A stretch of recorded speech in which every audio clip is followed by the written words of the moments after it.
அன்பானவர்களே, my dear board old purples children's viewers, good morning. இந்த பதிவு யாருக்கு பார்த்தீங்கன்னாக்கா, உலகில் உள்ள இந்த செய்திகள் வாசிப்பவர்கள் மற்றும் இந்த மேடை பேச்சாளர்கள், எழுத்தாளர்கள், அப்புறம் மேதைகள் மாதிரி அனைவருக்கும் ஆனது இந்த பதிவு. இதில் என்ன அப்படி பார்த்தீங்கன்னாக்கா, முக்கியமான ஒரு விஷயம், இந்த மேடை பேச்சாளர்கள், எழுத்தாளர்கள், அறிஞர்கள் பற்றி கட்சியில் சொல்கிறேன். அதுக்கு முன்னால் ஒரு விஷயம் நம்ம பார்த்துடுவோம். யார்? நம்ம டொனால்டு ஜான் ட்ரம்ப்பு பற்றி. என்னென்னா, இப்போ பாருங்கள், உலகில் தோராயமாக உலகத்தில் தோராயமாக ஒரு 195 நாடுகள், கண்ட்ரிஸ் இருக்குது, சரிங்களா? இதில் ஒரு 800 கோடி மக்கள், ஒரு 800 கோடி மக்கள் தோராயமாக வாழ்கிறார்கள் 395 நாடுகளில். உலக மக்கள் தொகை என்னவென்றால் ஒரு 800 கோடி தோராயமான்னு சொல்லி நம்ம வைத்துக்கொள்வோம், ஓகேங்களா? ஸோ விஷயத்துக்கு வரேன், சும்மா வளன்னு வேண்டாம்.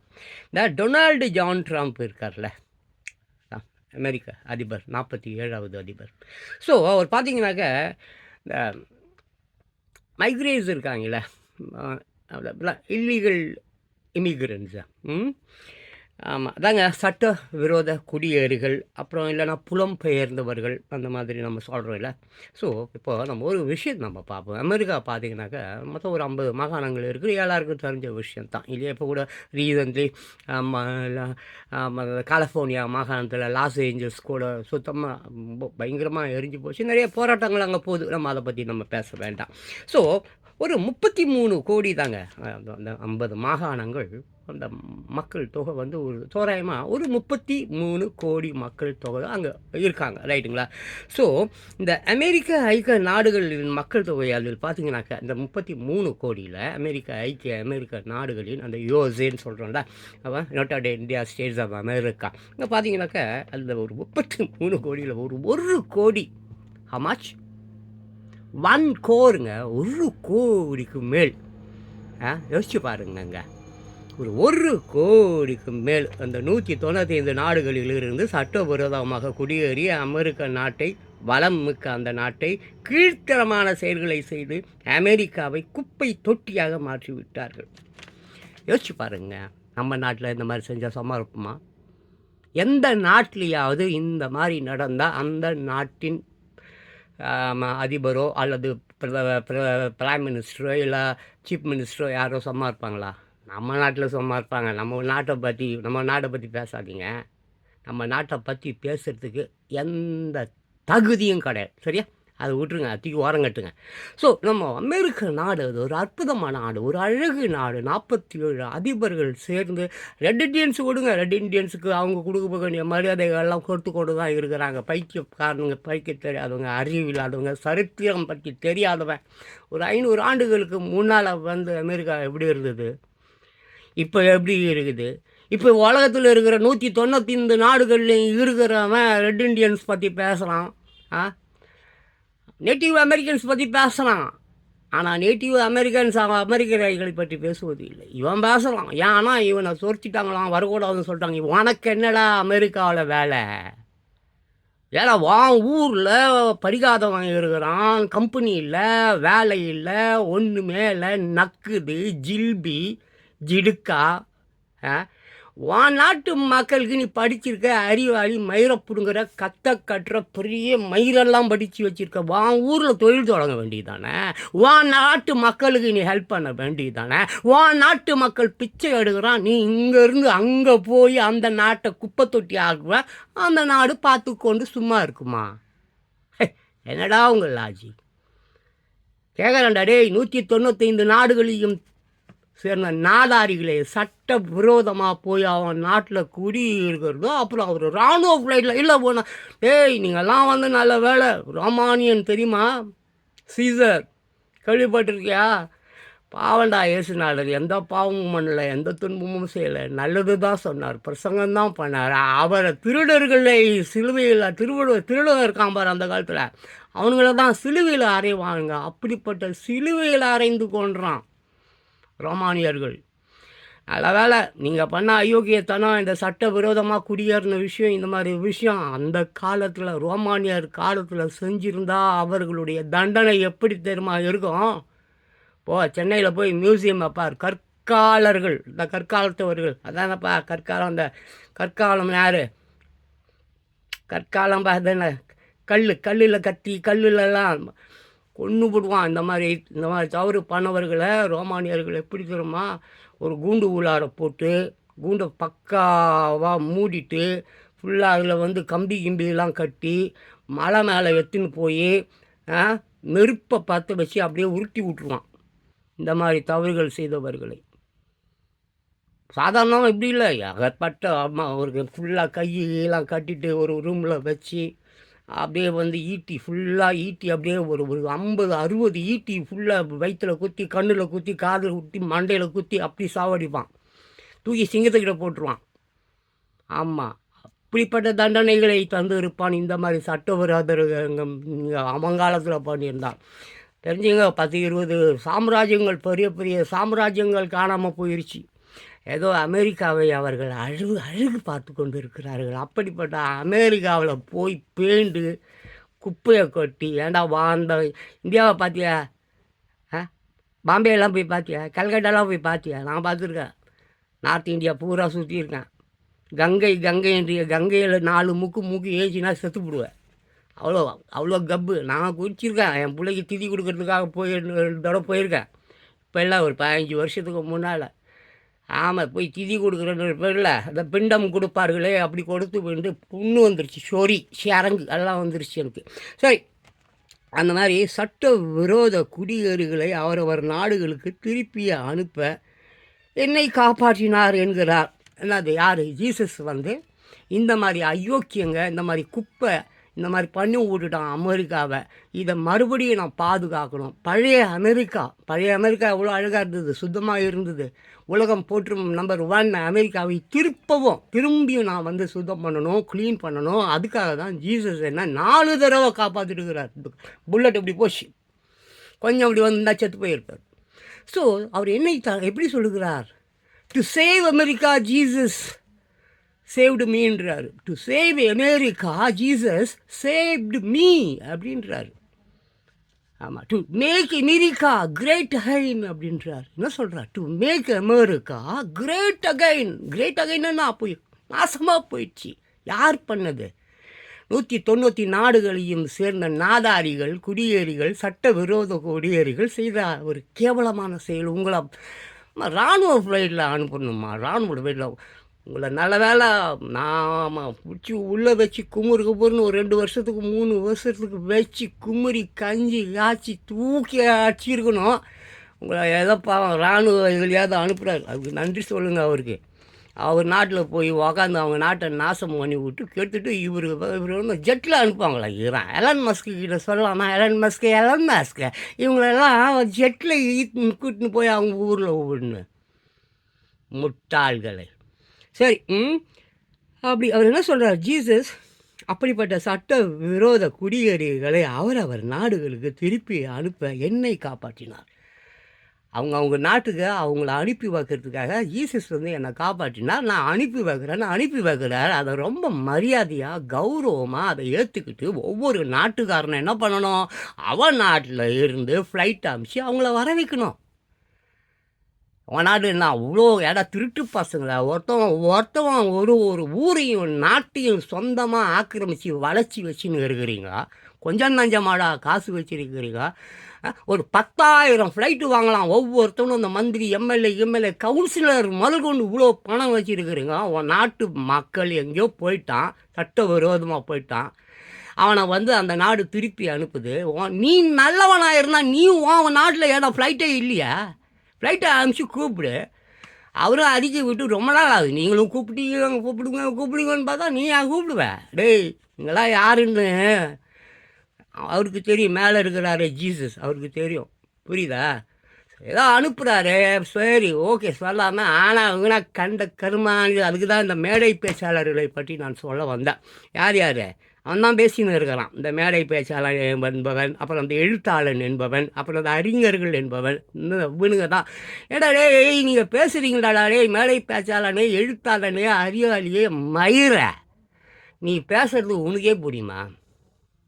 இல்லை கேட்குறேன், இந்த மேடையில் பேசுகிறது அவர்கள் வந்தார்கள் சென்றார்கள் ஏதோ கருப்பம் பிடிச்சவரை நீ பேசுகிறது பாமர மக்களுக்கு புரியுமாடா? பாமர மக்களுக்கு புரியுமா?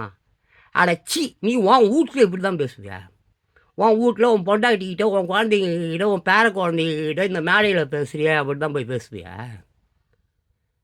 ஏண்டா டேய், என்னடா உங்கள் கதைகள் ஒன்றுமே புரியலையேடா, எனக்கே புரியலடா. கண்ட கண்ட புத்தகத்தெல்லாம் படிப்பேன், ரோட்டில் ஏதாவது பேப்பர் கண்டால் அதையும் எடுத்து படிப்பேன், கண்ட கண்ட வீடியோவை பார்ப்பேன், கண்ட கண்ட சினிமாவெல்லாம் பார்ப்பேன்.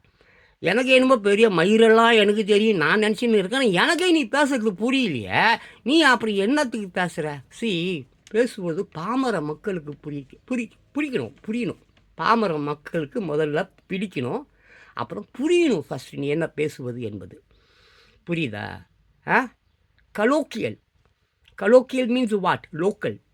Local means what? Dialect means what? வட்டார பேச்சு. லோக்கல் பாஷைன்னு சொல்லுவாங்க, கலோக்கியல்னு சொல்லுவாங்க, வட்டாரம். ஏன்னா 99% படிக்காத பாமர மக்கள் வாழக்கூடிய உலகத்தில் உலகம் பூரா சொல்கிறேன், 99% லோக்கல் பாஷையில் தான் பேசணும்.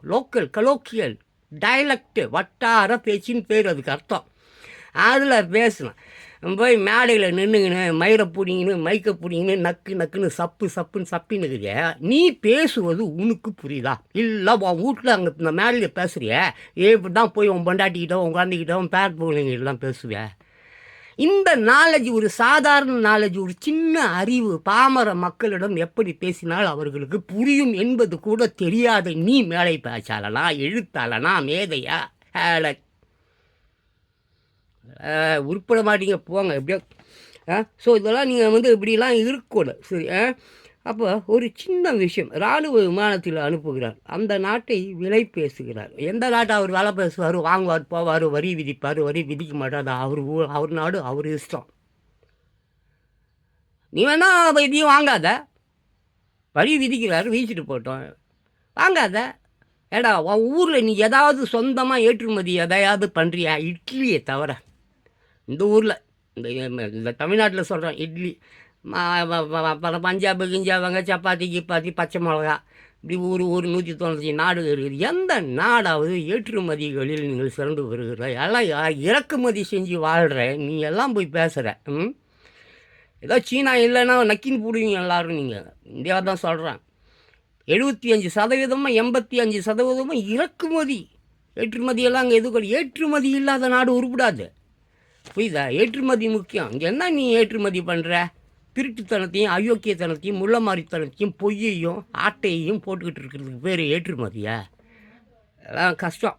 அப்புறம் சொல்லிட்டு என்னது, சிலர் பாராட்டுறாங்க, அவங்க ஊருக்கார் யார், அமெரிக்கன்ஸ் ரொம்ப பேர் அவர் ரொம்ப பாராட்டுறாங்க, சிலர் கொஞ்சம் பேர் திட்டுறாங்க, ரொம்ப பேர் பாராட்டுறாங்க. ஏன் பாராட்டுறாங்க? இந்த தரித்திரம் பிடிச்ச சட்ட விரோதம் பிடிச்ச நாய்களை 46 அதிபர்கள் இருந்தாங்க, எல்லாம் கண்டுக்காமல் விட்டுட்டான். லஞ்சம் வாங்கினானமோ என்னமோ தெரில. ஏகப்பட்ட விஷயங்கள் இப்போ நோண்டப்படுகிறது, தோண்டப்படுகிறது, ஆய்வு செய்யப்படுகிறது. ஒட்டு மொத்தமாக 1 கோடி பேர் இருக்காங்க. How much? 1 கோர். அதில் ஒரு 72 லட்சம் பேர் இந்தியர்களோ என்னமோன்னு சொல்கிறாங்க, நமக்கு சரியாக தெரில. பட்டு ஏதோ பார்த்தோம் கொஞ்சம். ஆமாம். ஸோ 1 கோடி பேர் இல்லீகல் இமிகிரன்ஸ் ஒரு நாட்டுக்குள்ளே, அதுவும் 33 கோடி பேர் தான் இருக்கிறாங்க அந்த நாட்டுக்குள்ளே. அங்கே 1 கோடி பேர் இல்லீகல்ஸ்னால் அந்த நாடு என்னாகும்? ஆட்டையை போட்டுருவான். 6 நாள் ஏதோ கோயிலுக்கு போகிறான், அங்கே போகிறேன், இங்கே போகிறேன்னு சொல்லிட்டு போகிறான். நம்ம ஊரில் பார்த்தா ஒரு வாரம் பொறுத்து பார்த்தா வீட்டை காணோம், உள்ளே 4 பேர் உக்காந்துருக்குறான். கேட்டால் யாரா நீ, என் வீட்டுக்குள்ளே உக்காந்துங்களா, செருப்பால் அடி போகிறதுக்கு வெளியே போடாது, என் வீடுன்றான். பத்திரம் காட்டுறான், ஒரு பத்திரம் இல்லை 10, அப்படி தான் 10 பேர் வரான். அவனும் என் வீடுன்றான், இவனும் என் வீடுங்களா. ஐயோக்கே திருட்டு நாய்களா, திருட்டு நாய்களா, திருட்டு ராஸ்கல்ஸ், பரம்புக்ஸ். அமெரிக்காவால் தான் இந்த மாதிரிலாம். அது விடு, அது ஒரு அழகு. அமெரிக்கா என்றால் அழகு. உனக்கு என்னடாங்க வேலை? உனக்கு வேலை வெட்டி தெரியாதோ, அங்கே போனால் சம்பளம் கொடுப்பான், மயிரை போவான், பிள்ளைய பார்க்கலாம், க்ரீன் கார்டு வாங்கலாம், ஹேஷ்வான்பி மகரையும் பார்த்து சாணியம் பிடிச்சவனுங்களா, தரித்திரம் பிடிச்சவனுங்களா. அமெரிக்கா பற்றிலாம் தப்பாலாம் பேசக்கூடாது, புரியுதா? ஆனால் தொட்டி விட்டுட்டா நீ பேசுவ நீ. ஆமாம், அவங்க நாட்டில் அவனை பிடிச்சிருக்காங்க. ஊர் மக்கள் அந்த அமெரிக்கன்ஸ் தோல் மேலே தூக்கி வச்சிக்கின்னு அவரை பாராட்டுறாங்க. நீ பாராட்டுறான் என்ன, பாராட்டலாமா போனா என்ன? அந்த நாட்டு மக்கள் அவரை தெய்வமாக பார்க்குறான், ஜீசஸாக பார்க்குறான். அதுதான் அவருக்கு தேவை, அதுதான் அந்த மக்களுக்கு தேவை. உனக்கு அங்கே போய் ஆட்டையை போடலாம், திருடலாம், அந்த நாட்டையே கொள்ளையடிக்கலாம்னு நினச்ச உன்னை தோற்றத்துக்கு உனக்கு கோபம் வருதா? கோபம் என்ன பண்ணும் அவரை? வரியை விதிக்கிறாராம். பல நாடுகள் அப்படியே அவருக்கு மேலே போர் தொடுக்கிறதுக்கு தயாராக இருக்குதான். மூஞ்சி மகர கட்டைகளையும் பாரு. சரி அது விட, உங்கள்கிட்டலாம் நான் பேசுகிறதுக்கு அந்த செருப்பால் நானே அடிச்சிக்கணும். ஆமாம், சரி அதை விட்டுரு. அப்போ என்னது ஸோ நம்ம திட்டுகிறார்கள் போட்டோம். ஆமாம், டொனால்ட் ஜான் ட்ரம்ப் யாரும் ஒன்றும் செய்ய முடியாது, அது ஒன்று புரிஞ்சுங்க. ஏன்னா ஜீசஸ் அவரை காப்பாற்றியிருக்கிறார். டொனால்டு ஜான் ட்ரம்ப் ஒன்றும் தான் அமெரிக்க ஜனாதிபதியாக வேண்டும் என்றெல்லாம் விரும்பலை. ஜீசஸ் விரும்பி இருக்கிறார் டொனால்டு ஜான் ட்ரம்ப்பை அதிபராக்குன்ட்டு. அதான் 2வது முறையாக அவர் அதிபராக ஆகியிருக்கிறார். அவருடைய சட்டத்திட்டங்கள் எல்லாம் நல்லா தான் இருக்குது. நான் பார்த்துட்டு தான் இருக்கிறேன், நிறைய வீடியோக்கள் பார்க்குறேன், அவருடைய செய்திகள் கேட்குறேன். It's beautiful, it's wonderful, it's great அப்படி தான் அவர் சொல்லுவார். அவருக்கு எல்லாமே நல்லா டான்ஸ் ஆடுவார். ஒரு நாள் ஆட முடியுமா? உன் மூஞ்சி முகர காட்டிங்க டான்ஸ் முதல்ல வருவான். மூஞ்சி தான் நல்லா இந்த என்னது வேங்காய வயலில் அந்த மலம் கலந்த தண்ணியை குடித்த மாதிரி உங்கள் தமிழ்நாட்டில் எல்லோரும் மூஞ்சி அப்படிட்டாங்க. எவன் மூஞ்சியில் சிரிப்பு இருக்குதா? எல்லாம் அந்த வேங்காய வயலாக அது ஏதோ ஒரு ஊர் இந்த பக்கம் இங்கே இருக்குது, மலங்கெல்லாம் கலந்துட்டா சொல்கிறானுங்க. நமக்கு ஒரு மயிரும் தெரியாது. இருந்தாலும் அவன் எல்லாம் மூஞ்சி அப்படி தான் ஆகுது. அந்த மலம் கலந்த நீரை குடித்த முகம் மாதிரி ஒரு மூஞ்சி மாதிரி முகர கட்டையை வச்சிங்கன்னு. அமெரிக்கா வேணுமா? அமெரிக்கா கூட ஒன்றும் கிடையாது. அமெரிக்கா பற்றிலாம் இனிமேல் நீ கனவு கணக்குலாம் விட்டாதே. முடிஞ்சது உங்கள் கதை முடிஞ்சது தான், புரியுதா? ஸோ அப்போ அவர் டொனால்டு ஜான் ட்ரம்ப் அந்த மக்கள் மனதில் குடியேறி விட்டார். இயேசுநாதர் மனதில் குடியேறி விட்டார். ஜீசஸ் மனதில் குடியேறி விட்டார். ஜீசஸ் சரி செய்து கொண்டு இருக்கிறார். அதை முதல்ல புரிஞ்சுக்குங்க. இங்கே கூட நிறைய சிறுபான்மைன்னு சொல்லுவான். யார்? இந்த முஸ்லீம்ஸு கிறிஸ்துவர்கள் எல்லாம் திமுகவுக்கு ஓட்டு போடுவான். ஆமாப்பா, திமுக இந்த கிறிஸ்துவர்களும் அப்புறம் இந்த முஸ்லீம்களும் ஓட்டு போடுறத, திமுகவுக்கு ஓட்டு போடுறத நிறுத்திட்டா அப்போது திமுக என்கின்ற ஒரு கட்சியே இல்லாமல் போயிடும். அப்போ இங்கே மிகப்பெரிய குற்றவாளிகள் யாருன்னா திமுக இன்னைக்கு மிகப்பெரிய அழிவுகளை செய்து கொண்டு இருக்கிறது காலங்காலமாக, ஒரு 60-70 வருஷமாக. அப்படின்னா இதுக்கு முக்கிய மூலக்கர்த்தாவே இந்த கிறிஸ்துவனுங்களும் இந்த முஸ்லீம்களும் தான், சிறுபான்மையினர். இவர்களைய ஓட்டு தான் அவன் ஜெயிச்சுன்னுக்கிறான். சரி விடு, இந்த கர்மத்தை யாரெல்லாம் பற்றி பேசினாக்க சொல்லலாம். விட என்ன பண்ணிவிடுவேன் நீ என்ன? ஸோ சரி நான் சொல்கிறேன். இப்போ என் வீடுப்பா, இவ்வளோ பேசுகிறீங்கள, என் வீடு, என் வீட்டுக்குள்ளார உன்னை சரி கொஞ்சம் பேர நல்ல பசங்க நல்லவனுங்க கொஞ்சம் தங்கிக்கிறேன்னு சொல்லிட்டு இடம் கேட்குறானுங்க. சரி நமக்கும் கொஞ்சம் ஹெல்ப்பாக இருக்கும், நமக்கும் சின்ன சின்ன வேலைக்கு ஏதாவது செய்வானுங்க, போவாங்க, இருந்துட்டு போட்டோம். நம்ம தான் இவ்வளோ பெரிய வீடாகுதா? ஆமாம், கொஞ்சம் பேருக்கு என்னத்துக்குப்பா இவ்வளோ பெரிய வீடு, சரி இருந்துட்டு போடுமேன்னு சொன்னால் நீ பாட்டு உள்ளே பூந்துங்கன்னு உன் நண்பன் அந்த நண்பன் இந்த நண்பன் அயோக்கிய பசங்க திட்டு பசங்க முள்ள மாதிரி முடிச்சுக்கிறவன் கஞ்சா பொறுக்கி கஞ்சா கட்டுறவன் பொண்ணை ரேப் பண்ணுறவனு ஒருத்தவனா என் வீட்டுக்குள்ளார எல்லாரையும் சேர்த்துக்கின்னு என் வீட்டையே ஆட்ட பொண்ணுன்னு நினைக்கிறிய. நான் எப்படி பார்த்துன்னு சும்மா இருப்பேன்? பிளான் பண்ண மாட்டேனா? ஐடியா பண்ண மாட்டேனா? எப்படியாவது உங்களை நாசுக்கா பிரச்சனைங்க இல்லாமல் உங்களை வெளியேற்றணும்னு தான் நான் நினைப்பேன். அப்போ உங்களை நான் ஆய்வு செய்வேன். நீ யார், எங்கேருந்து வந்த, எப்படி வந்த, உன் சங்கதி என்ன, உன் சமாச்சாரம் என்ன, உன் யாருக்கெல்லாம் தொடர்பு வச்சுன்னு இருக்கிற மொத்த டீட்டெயில்ஸையும் எடுத்து சட்டப்படி உன்னை நான் தண்டிக்கணும். நீ பண்ண என் வீட்டை நீ திருட பார்த்தா, ஆட்டை போட பார்த்தா, அசிங்கப்பட்டுனா, குப்பையை கொட்டிட்ட, கஞ்சா கடத்திருக்கிற, கஞ்சாவை ஒழிச்சு வச்சுன்னுக்கிற, உன்னை சட்டப்படி பார்த்தா உன்னை வெட்டி கொல்லணும். உயிரோடையே ஒன்று அனுப்பக்கூடாது. இருந்தாலும் சரி பரவாயில்ல, சனியனுங்க ஒழிஞ்சா போதுன்னு சொல்லி உங்களை துரத்தி விட்டு முறைப்படி உங்களை சட்டம் கிட்டம் ரூல்ஸ் அது இது என்ன சொல்கிறா அப்படி அனுப்பிச்சி விட்டுலான்னா உனக்கு எலான் மஸ்கிட்ட சொல்லி உனக்கு சொகுசு பிளேன் ஏற்பாடு பண்ணி கொடுக்கணுமா? நாட்டில் எம்பசி சேர்ந்தவங்க இருப்பாங்க, அவங்கக்கிட்ட சொல்லு, ஐயா நாங்கள் நிறைய தவறு பண்ணிட்டோம், ஏகப்பட்ட தவறு பண்ணிட்டோம், சட்ட விரோதமாக மெக்சிகோ வழியா, கொலம்பியா வழியா, தென் அமெரிக்கா வழியா, சொல்லுப்பா, கனடா வழியா, பார்டர் வழியா, அப்படி இப்படி டூரிஸ்ட் விசான்னு போயிட்டு ஆ அது எக்ஸ்பைரி ஆகிட்டு கூட அப்படியே அங்கே அங்கே இங்கே ஒழிஞ்சி ஒழிஞ்சி ஒழிஞ்சி ஒழிஞ்சி ஒழிஞ்சி ஒழிஞ்சி ஒழிஞ்சி இப்படியே 1 கோடி பேர் நயம் ஆகும் அந்த நாடு. யோசிச்சு பாரியா? உன் வீட்டுக்குள்ளே நான் வந்து இருக்கிறேன், எனக்கு ஒரு 10 நாள் உன் வீட்டில் இடம் கூட. நான் ஒருத்தன் வரேன்ப்பா, ஜான் பாஸ்கோ மட்டும் வரேன். எனக்கு வீடு இல்லை, நல்ல திறமை நிறைய திறமை இருக்குதுப்பா, என்னை வச்சு நல்லா நீ பழிச்சிக்கலாம். வரேன், ஒரு 10 நாள் உன் வீட்டில் இடம் கூட கொடுப்பியா? எவனாவது கொடுப்பியாடா? எவனாவது கொடுப்பீங்களா? ஒழுங்காக உங்கள் எம்பசியோ உங்கள் மந்திரியோ இல்லை உங்கள் யாரோ அவங்கக்கிட்ட கேட்டு ஃப்ளைட்டு எதையாவது அனுப்ப சொல்லு, இல்லை கப்பலில் வா, இல்லை எப்படியோ போய் இனி அமெரிக்காவில் நீங்கள் வாழ முடியாது. இன்னும் நிறைய நீங்கள் பார்க்க போகிறீங்க, 1 2 இல்லை. இப்போ தான் ஒரு 78 ஏதோ பைடன் இது பண்ண எல்லாத்தையும் கேன்சல் பண்ணியிருக்கிறாரு. புது விஷயங்கள் அரங்கேறும். அமெரிக்கா மீண்டும் அழகாகும். அதனால் நல்லா சொல்கிறேன், கேட்டுங்க. ஸோ அந்த 1 கோடி பேரையும் சொகுசு விமானத்தில் அனுப்ப முடியுமா? அதெல்லாம் அனுப்ப முடியாது. எவன் வீட்டு காசு? சரி விடு. சட்ட விரோதமாக குடியேறியவர்களை சட்டப்படி தண்டிக்காமல் ஜீசஸ் கூறியதை போல் என் தகப்பனே இவர்களை இன்னதென்று தெரியாமல் செய்கிறார்கள். ஜீசஸ் என்ன சொல்வார்? என் தகப்பனே இவர்கள் இன்னதென்று தெரியாமல் செய்கிறார்கள், இவர்களை மன்னியுங்கள்னு ஜீசஸ் சொன்னது போல் இப்போ இவர்களை மன்னியுங்கள் அப்படின்னு சொல்லிட்டு அவர் மன்னித்து உங்களெல்லாம் வெளியேற்றி கொண்டு இருக்கிறார். இதை ஏற்றுக்கொள்ளுங்கள். இதை விட அழகாய் வேறு எவரும் செய்ய முடியாது.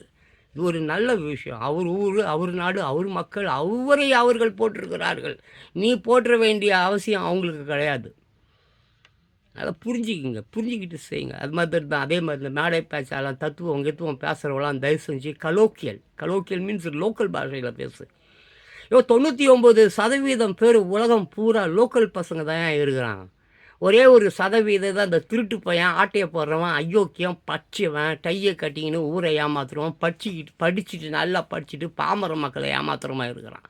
அவனுங்களுக்கு நீ பேசணும்னு நினச்சா நீ என்ன பண்ணு, அவன் ஃபோன் நம்பர் வாங்கிக்க, ஒரு வீடியோ பண்ணி அவனுக்கு வாட்ஸ்அப்லேயோ இல்லை மயிரப்லேயோ அனுப்பிச்சுட்டே நான் அவன் பேசியிருக்கிறேன் கொஞ்சம் கேளுன்னு சொல்லி போட்டு காட்டு. பப்ளிக்கிலலாம் அப்படி பேசாத, எவனுக்கு புரியாது. எனக்கே புரியல.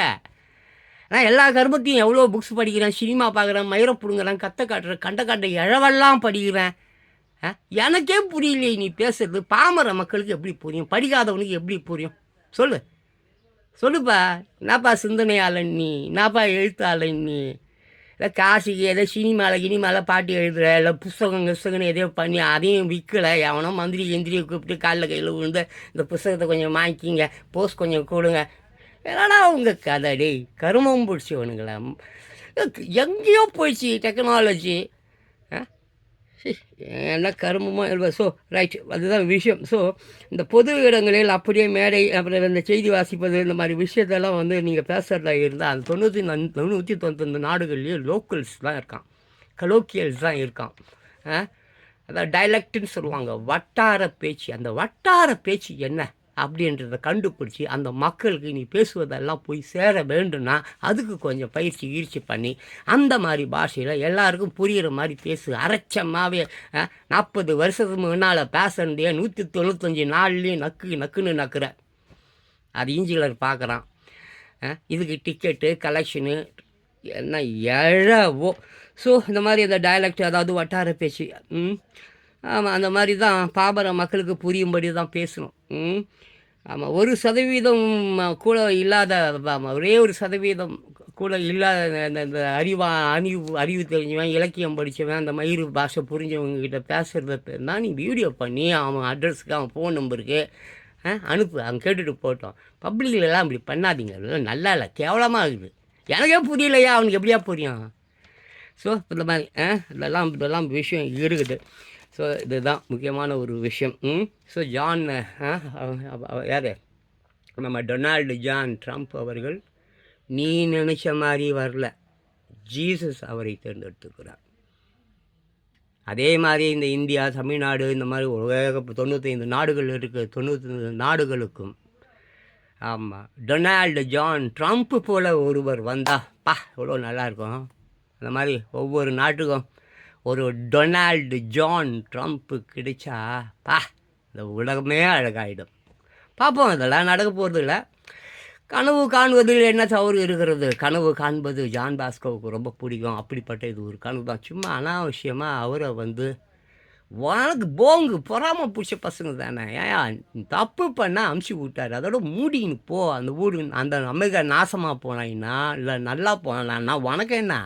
அவர் வரி ஏற்றுனாயின்னா ஏற்றாமல் போனேன்னா வேணுமா வாங்க, வேணான்னா விட்டுட்டு போ. அம்மா அவங்க வந்து உங்கள்கிட்ட பிச்சை எடுக்கிறாங்களா? அவன் பார்த்து எவ்வளோ நாடுகளுக்கு ஃபண்டு கொடுத்துக்கிட்டு இருக்காங்க. அந்த ஃபண்டெல்லாம் இப்போ நிறுத்திட்டார் போல இருக்குது. ஆமாம், இந்த வேர்டு இந்த இன்னொன்று ஒன்று இருக்குதுங்க, திட்டு பசங்க போன இப்போ இந்த என்னது ஹெச்டபிள்யூஓவா, ஹெல்த்து, ஏதோ அந்த ஏதோ ஒரு கடமை, அந்த சுகாதார உலக சுகாதார அந்த திட்டு பசங்க அதெல்லாம் அந்த ஃபண்டு கிண்டெல்லாம் நிறுத்திட்டு மொத்த ஒருத்தவனுக்கும் கொடுக்காதுன்றேன் நான். ஆமாம், ஒரு பயலுக்கு இந்த ஃபண்டு கிண்டெல்லாம் கொடுக்காத. முடிஞ்சால் எவ்வளோ வரி ஏற்ற முடியுமோ ஏற்று. ஆமாம், வாண்டா வாழறான் எல்லாம் போய் சாவறான். திருட்டு பசங்களுக்கெல்லாம் மரியாதை கொடுக்கக்கூடாது. Okay, thank you. பார்த்தா பாரு, பார்க்கறப்ப